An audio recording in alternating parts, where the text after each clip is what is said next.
How's it going, guys? It's Yuridu here, and it's time for episode number 8 of Mikkel Pedersen BA Pro series. As you can see, last episode we left off with just being able to sneak into the playoffs, and so we'll be facing off against the first seed in Minnesota Wild, who I think won the President's Trophy, but definitely were the best team in the Western Conference. Let's take a look at Mikkel Pedersen's stats at the end of the season. 81 deking, 78 hand-eye, 81 offensive awareness, 74 passing, 85 puck control, 80 slap shot accuracy, 87 slap shot power, 90 wrist shot accuracy, and 99 wrist shot power. So just beautiful shots here.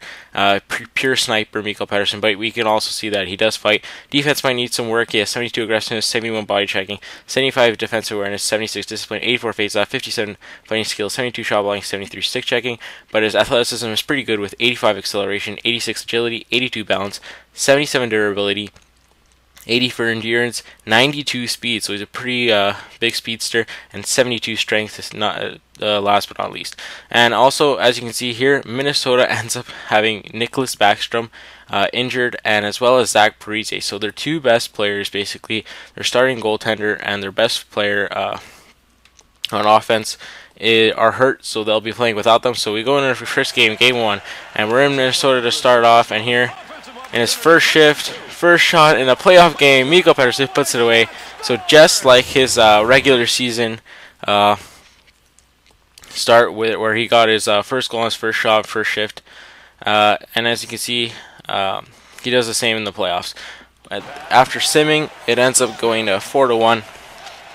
And with about a minute left, Mikkel Pedersen's speed shows up. He gets tripped up and somehow gets past Harding, a weak goal, but he will take it, and he will take the first star nod in that game with 2 goals. And after the first game, you can see Columbus does win their first game.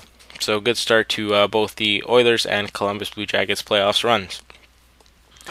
We'll go into game 2 here. Pedersen gets a chance early in the first to take a shot. It's stopped by Harding. He ends up picking it up again, finds Saru, and that shot is just unstoppable. Look at that.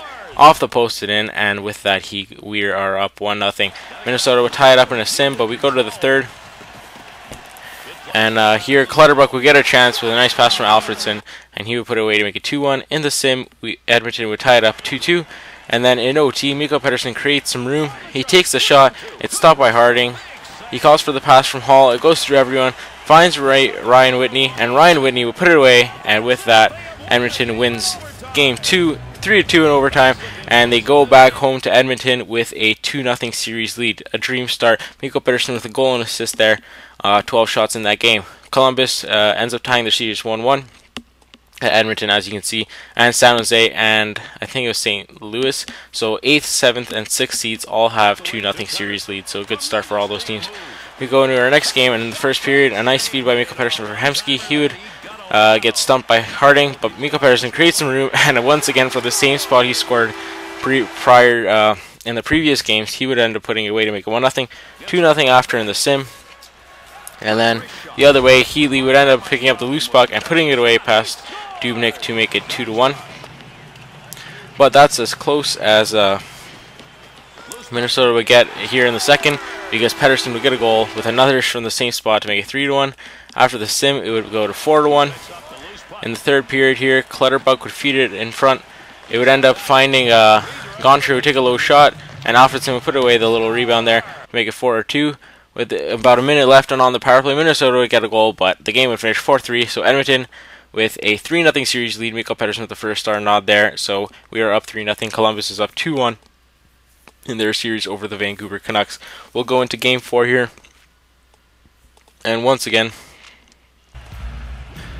Pedersen has scored the goal to make it 1-0 in the first 3 games, but here he loses a costly face-off, and Gilbert will put it away to make it 1-0 there. Later on, Pedersen calls from the puck from Hemsky. He gets past Gilbert and puts it past Harding with a nice goal there to make it 1-1. And he's scored in every single game so far, so Pedersen is just showing up 2-1 in the sim. We go to the third.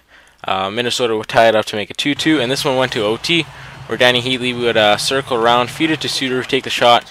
Heatley would find the puck, circle around the net, and put it past Dubnyk, and with that, we would end up losing game 4. With Heatley with the overtime winner. He's playing pretty well for Minnesota. We end up getting 1 goal, -1, plus-minus, but on 10 shots. So not our best effort, but Columbus would end up tying against Vancouver the series at 2-2. So Vancouver comes back, and we'll go into Game 5 here with a chance to clinch the series. We weren't able to do it at home, and Minnesota starts off pretty well, but Edmonton would bring it right back in the sim to make it 1-1. Just before the end of the first, Heatley would put it away, and with that, Minnesota's up 2-1. We go into the third, still 2-1. Mikkel Pedersen calls for the puck. He walks it in, gets past one, circles back, and from the same spot, I don't know how he gets open that much, but he puts it away with that wicked wrister to make it 2-2. Edmonton would end up going up 3-2 with 3 minutes left. And Pedersen finds himself here on a breakaway with a beautiful pass from Ryan Smith. And, you know, he's not going to make a mistake there with that beautiful speed. And he beats past Harding, and with that second goal, it looks like he's just clinched the game. And he really wants that hat-trick with that empty net pulled. So he's going to put it away here on an easy empty netter. And with that, he gets a hat-trick to clinch the series. And as the time clicks down here, Edmonton finishes the series off. Their first ever series win since the 2006 season, and that season ended in disappointment with they were one win away from winning the Stanley Cup Finals against Carolina. But we've got a new team here, completely revamped team, led by young players like Mikkel Pedersen, Taylor Hall, Ryan Nugent-Hopkins, and Jordan Eberle, along with Devin Dubnyk, solid in the net. So the celebratory handshake here. Minnesota ends their season winning. Getting the first seed in the Western Conference, but Edmonton is able to win, and as you can see, the Minnesota fans are definitely not happy about that. Mikkel Pedersen with just a dominating series. For sure, if there was an MVP of a series, he would definitely win that, finishing with 9 goals in 5 games, as well as a hat-trick in the series clinching games. Devin Dubnyk surprises everyone with a beautiful series. He was shaky in the regular season, but as you can see, Edmonton will face off against the Chicago Blackhawks in round 2 of the Stanley Cup playoffs. Chicago ended up winning 4 straight after going down 2-0 against San Jose to win in 6 games, and Columbus would end up winning in Game 7 against the Vancouver Canucks, and they'll face off against the St. Louis Blues, as well as New York Rangers playing the Islanders, and Buffalo playing Pittsburgh in the Eastern Conference. Pedersen would finish with 9 goals, 1 assist, 10 points in 5 games, and Vagno would finish with 6 points, with 1 goal, 5 assists in 7 games. So a solid series for both of these rookies. So with that, hope you guys enjoyed episode number 8 of Mikkel Pedersen, BA Pro. We'll be back with episode 9 pretty soon, hopefully, and we'll have round 2 against Chicago coming up in that episode. Anyways, I'd like to apologize for not uploading recently. I've just been extremely busy with work, and I was gone for Friday and Saturday on a fishing trip. And Sunday I went to the Jays game, so I apologize for that. But I hope you guys understand, and I hope you guys enjoy this episode, and I'll see you guys later. Peace. Follow me on Twitter for the latest updates on my videos.